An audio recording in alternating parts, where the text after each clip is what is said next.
Membasuh luka pengasuhan bisa dengan pendekatan emosional, dan ini berkaitan erat dengan teori-teori dalam psikologi, dalam kejiwaan, dan juga bisa menggunakan pendekatan Quran yang disebut dengan tazkiyatun nafs. Mengapa bisa? Karena sebagai muslim kita harus meyakini sepenuh hati bahwa kita ini diciptakan oleh Allah. Artinya yang paling tahu kondisi diri ini adalah Allah Subhanahu wa taala. Bagaimana mekanisme luka, bagaimana mekanisme sembuh, bagaimana mekanisme sedih, bagaimana mekanisme bahagia, itu yang paling tahu adalah Allah Subhanahu wa taala. Sehingga kalau kita ingin membasuh luka pengasuhan, yang pertama harus kita akses adalah Allah Subhanahu wa taala. Maksudnya bagaimana Allah membasuh luka-luka dalam diri saya.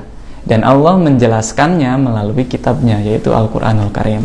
Di sana disebutkan kita akan mendapatkan indikasi-indikasi dari bagaimana di mana sebetulnya luka itu disimpan di dalam jiwa, di mana sebetulnya rasa sedih itu disimpan di dalam jiwa, di mana sebetulnya rasa takut itu disimpan dalam jiwa. Kemudian bagaimana jika kita hendak membersihkan sampai kemudian menguatkan. Jadi dalam Al-Quran itu ada membersihkan jiwa, ada juga menguatkan jiwa. Nah ini kan cocok nih untuk orang-orang yang merasa dirinya rapuh, down gitu ya, seperti layangan putus gitu. Itu ada di dalam Al-Quran bagaimana menguatkan jiwa. Nah, sunatullahnya, sesuatu yang kuat itu baru bisa tercapai kalau bersih terlebih dahulu. Karena kotor itu akan melemahkan. Kayak tanaman aja, kan tanaman hendak kita kokohkan dia, batangnya, pohonnya sampai buahnya kemudian bisa berbuah banyak dan bermanfaat. Itu yang terlebih dahulu harus dilakukan adalah pembersihan dulu. Bersihkan dulu. Nah, pembersihan itulah yang kita sebut dengan tazkiyatun nafs. Ketika seseorang anak sudah menyadari memiliki luka pengasuhan dan mengaku bahwa sudah membaik hubungannya antara anak dan orang tua, tetapi masih merasa dilukai kembali dan ini melebihi luka sebelumnya. Mohon saran bagaimana untuk mengobati kembali luka ini untuk kedua kalinya, karena merasa lebih sulit dibandingkan luka yang pertama. Luka yang terulang berarti ya? Luka yang belum rapat tapi sudah terbuka kembali ya? Luka terbuka kembali bagaimana? Baik, bismillahirrahmanirrahim. Kalau masih mengulang kembali, kalau terjadi pengalaman yang kedua, ini artinya yang pertama belum sembuh. Berarti yang pertama, karena kalau sudah sembuh yang pertama, kita akan punya rasa yang baru, pengalaman yang baru, dan kita akan melihat orang tua kita dengan sudut pandang yang baru. Berarti yang sebelumnya itu belum disembuhkan. Nah, bagaimana harus dilakukan? Ya diulang lagi, dan 7 ini sebetulnya harus disampaikan nanti di part 4 ya. 7 langkah, tapi nggak apa-apa, kita akan bahas sekarang. Lebih mudah yang mana? Mau dari langkah 7 atau dari langkah yang pertama? Mudah-mudahan yang bertanya ini sudah pernah membaca buku Membasuh Luka Pengasuhan. Yang pertama itu adalah dari unsur luar ke dalam, sementara kalau yang 7 itu dari dalam keluar. Nah, untuk yang bertanya ini saya menyarankannya dari yang ke-7 dulu. Apa itu yang ke-7? Yang ke-7 adalah proses bertaubat.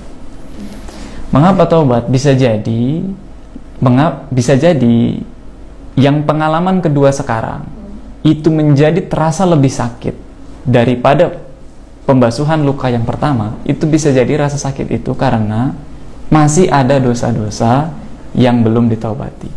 Loh, memang apa hubungannya antara dosa dengan luka? Apa hubungannya? Hubungannya sangat erat. Dosa itu punya 2 sifat. Sifat yang pertama, dosa itu adalah menutupi cahaya hati, menutupi hidayah dari Allah masuk, itu tertutupinya oleh dosa. Dan sifat dosa yang kedua adalah dia melemahkan nafas itu, melemahkan jiwa. Jadi seperti yang tadi disebutkan ketika live IG tadi di MKFM, itu nafas itu kan gabungan antara unsur fisik dan unsur spirit. Nah, jalan yang dipilih kalau nggak fujur ya jalan takwa. Nah, setiap nafas memilih jalan fujur, artinya dia memilih tindakan yang berdosa, itu akan membuat nafas itu menjadi lemah dan jauh dari kekuatan. Sementara nafas-nafas yang memilih jalan takwa itu akan membersihkan dirinya dan akan mengokohkan dia, memperteguh nafasnya. Nah, nafas yang lemah itu akan membuat kejadian-kejadian yang paling ringan sekalipun itu menjadi sensitifnya, tapi bukan arti yang positif. Bukan sensitif untuk empati atau peduli, tapi sensitif untuk menyalahkan takdir, sensitif untuk menyalahkan orang lain, bahkan sensitif untuk menyesali kehidupan ini. Jadi pengalaman atau perasaan kita menyesal, kenapa sih saya harus dilahirkan dari orang tua yang begini, kenapa masa kecil saya begini, itu perasaan-perasaan itu muncul dari jiwa yang lemah. Dan jiwa yang lemah atau nafas yang lemah itu adalah karena akumulasi dari dosa-dosa yang belum ditaubati. Oleh sebab itu, Imam Al-Ghazali menyarankan bagi siapapun yang hendak mengubah keadaan hidupnya, tempuh 3 prosesnya dulu. Takholi, bersihkan, tahali, isi, kemudian tajali. Kebentuk tuh, mulai terlihat indah perhiasannya. Nah, kita ini rata-rata pengennya itu langsung ke yang proses ketiga, pengennya cepet-cepet ke tajali, pengennya cepet-cepet ke pemandangan yang indah, punya hubungan yang baik antara anak dan orang tua, atau kalau yang dari sisi harta, pengen cepet-cepet sukses, punya banyak kendaraan, punya banyak rumah, bisa infak jor-joran tanpa harus berpikir soal perut gitu ya, misalkan. Pengennya langsung ke tahap ketiga, loncat ke tajali, loncat ke sesuatu yang indah. Padahal harus ditempuh yang pertama dulu, bersihkan dulu. Nah, pembersihan itu maksudnya adalah taubat. Jadi silahkan tempuh jalur taubat, jalur orang-orang yang mendapat cinta dari Allah, jalur taubat itu. Dan ya, saya pernah dapat nasihat yang paling ngena sekali. Ulum katanya, kalau kamu diizinkan datang ke suatu tempat yang itu mustajab, atau kamu diizinkan untuk hidup pada suatu masa yang itu masa-masa yang waktu-waktu yang mustajab, kan ada tempat mustajab, ada waktu mustajab kan ya. Nah, kalau kamu masuk ke waktu yang mustajab dan tempat yang mustajab, jangan doa apapun, jangan minta apapun, jangan minta benda, jangan minta yang aneh-aneh, kecuali minta satu aja, minta diampuni oleh Allah, minta Allah mengampuni dosa-dosa. Karena begitu Allah mengampuni dosa-dosamu, apa yang gak akan Allah kasih, semua akan Allah kasih. Umur saya 53 tahun, 55 tahun, Masya Allah. Ini seusia dengan orang tua kita mungkin ya, barangkali yang di sini 55 tahun. Sedang berusaha membuang semua luka masa lalu, dibully sama ibu tiri. Padahal sudah terjadi 50 tahun yang lalu ya, tapi masih teringat-ingat dan mungkin masih terasa lukanya. Kemudian komen selanjutnya masih dari yang sama, saya sedang berusaha berinteraksi intensif dengan Al-Quran, Alhamdulillah. Kemudian pertanyaannya adalah, saya sedang berusaha menyetor surah Ali Imran, saat ini sudah setor sampai dengan ayat 35, Alhamdulillah. Ya, mohon pencerahannya katanya. Iya, memaafkan itu kan jiwa juga ya, nafas juga, butuh nafas yang kuat, butuh jiwa yang kuat, butuh jiwa yang kokoh untuk bisa memaafkan orang lain. Apalagi ini suatu peristiwa yang terjadi 50 tahun yang lalu dan masih belum juga masih teringat begitu ya, masih belum juga terbasuh. Ini artinya kita butuh untuk memperkuat diri kita, jiwa kita untuk mau memaafkan. Saya hanya ingin mengingatkan kembali hadis dari Nabi SAW. Ada 4 karakter orang yang tidak akan disentuh oleh api neraka. Hayyin, layyin, qorib, dan sahal. Hayyin, layyin, qorib, dan sahal. 4 karakter yang kalau ini dimiliki oleh kita tidak akan tersentuh oleh api neraka. Hayyin adalah orang yang tenang. Menghadapi persoalan dia tenang, dia tidak reaktif, tidak tidak lebay gitu kalau kata anak muda kita bilangnya. Dia tenang sekali. Kenapa tenang? Tenang karena dia lahir dari keyakinan tidak ada yang terjadi dalam dunia ini kecuali semuanya ada dalam tulisan suratan Allah Subhanahu wa taala. Bahkan daun yang jatuh pun tercatat oleh Allah Subhanahu wa taala. Hayyin. Yang kedua layyin. Layyin itu lembut. Nah, memaafkan ini di sini.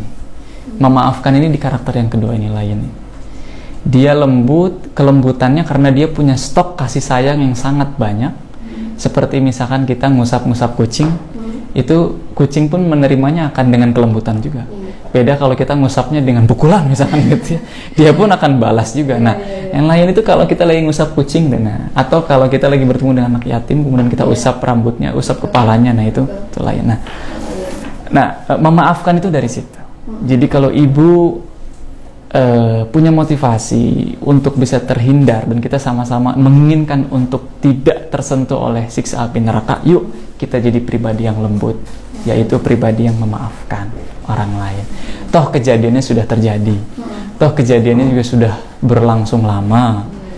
Tidak dimaafkan, kejadian itu justru akan membuat kitanya jadi sakit sendiri, kitanya jadi berat sendiri, beban pikiran sendiri, padahal kejadiannya sudah berlangsung 55 tahun yang lalu.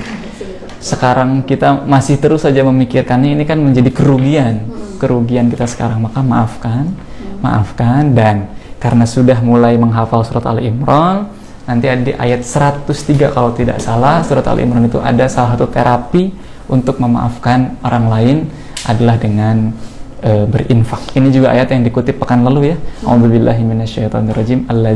Alladzina yunfiquna fis sarra'i wad dharra wal kadhiminal ghaidha wal 'afina 'anil nas.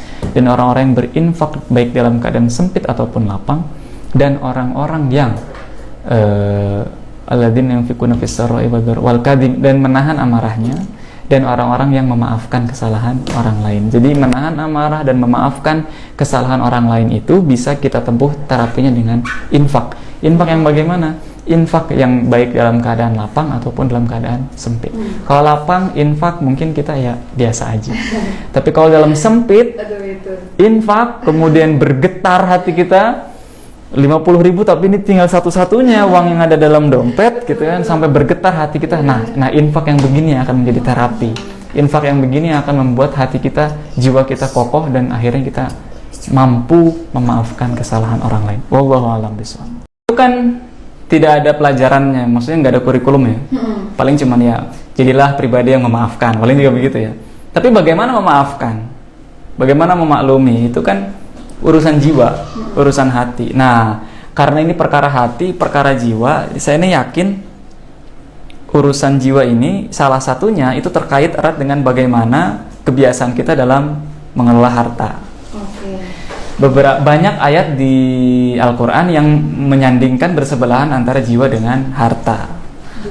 Jiwa dengan harta. Jadi bahkan di surat Ali Imran itu ada dalam satu ayat disamakan profilnya antara orang yang memaafkan dengan orang yang berinfak. Alladzina yunfiquna fis sarra'i wad dharra wal kadhiminal ghaidha.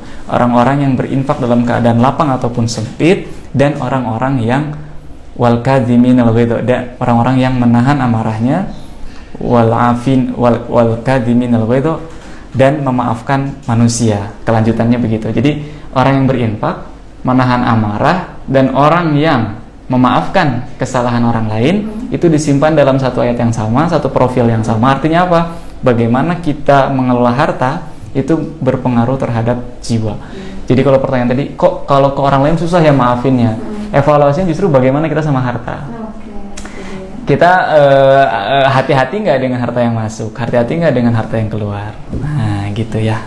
Dan kalau di buku Membasuh Luka Pengasuhan, bab harta itu adalah di bagian akhir ketika proses membasuh luka dari segi dari pendekatan Qur'ani. Jadi salah satu yang disarankan adalah bersih-bersih harta akan membuat kita bersih-bersih jiwa.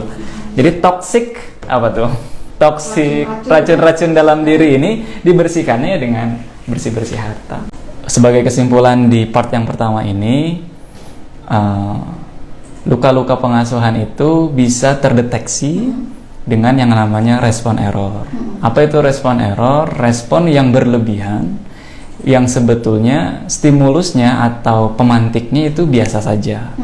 Dan biasanya ketika muncul respon error itu langsung terbayang atau langsung terucapkan baik secara sadar atau tidak tentang kejadian-kejadian di masa lalu yang biasanya itu mirip-mirip. Jadi yang mirip itu stimulusnya. Kenapa yang tadi suami melempar handphone kemudian menjadi respon error dari masa kecil? Karena ternyata di masa kecilnya dia sering melihat kejadian-kejadian di mana orang tuanya suka lempar-lempar barang. Jadi kejadian-kejadian yang mirip kemudian muncul pas kita sudah dewasa. Nah itulah yang bisa menjadi stimulus untuk lahirnya respon error, di mana respon error adalah ciri dari kita yang punya luka pengasuhan. Nah, bagaimana proses membasuhnya? Sebetulnya panjang penjelasannya, tapi di part yang pertama ini bisa kita simpulkan membasuhnya yang pertama, dan ini yang tidak boleh dilewati adalah proses pengakuan dulu. Mengakui bahwa kita ini memang punya luka, mengakui bahwa kita ini memang punya sakit, kita sedang tidak baik-baik saja, kita sedang dalam kondisi yang tidak sehat. Itu pengakuan dulu, dan ini penting. Mengaku, bisa dibilang 50% dari proses penyembuhan itu bisa terjadi setelah kita mengakui. Nah, setelah mengakui nanti berikutnya bisa dengan hal-hal yang lainnya, yang di sini disarankan adalah dengan proses emosi atau dengan proses Qur'ani. Yang tadi sempat disebutkan adalah penyembuhannya ya dengan harta tadi ya, bersih-bersih harta. Sebetulnya ada 7, dan karena ini part 1 jadi saya mau sebut satu aja dulu. Part 1-nya adalah dengan bersih-bersih dulu badan, yang fisik aja dulu. Jadi membasuh luka pengasuhan itu kalau dengan Qur'ani kita sebut tazkiyatun nafas. Nah, tazkiyatun nafas yang paling pertama itu adalah bersih-bersih badan dulu. Bersih-bersih badan dulu itu berarti adalah yang memang fisik. Dan ketika fisik sudah bersih tapi kok saya masih masih ada luka ya, coba mulai ke fisik yang dalam arti kamar sendiri misalkan. Tempat kerja sendiri misalkan, ruang kerja sendiri itu dibersihin, itu yang akan nge-healing, itu yang akan menyembuhkan. Saya ingat banget waktu kecil dulu kalau mau lihat jiwa seseorang, lihat aja kondisi kamarnya katanya. Kalau kamarnya berantakan ya jiwanya juga lebih berantakan gitu. Tapi kalau kamarnya bersih, rapi, semuanya tertata, ini berarti jiwanya lagi happy nih, lagi rapi juga. Nah, itu sebetulnya proses dari healing. Dan itu yang ringan-ringan aja. Kita yang ringan-ringan aja. Membasuh luka itu gimana sih? Ya mengakui dulu, habis itu coba mulai bebenah diri gitu, bersih-bersih diri. Segitu dulu lah part 1 ya.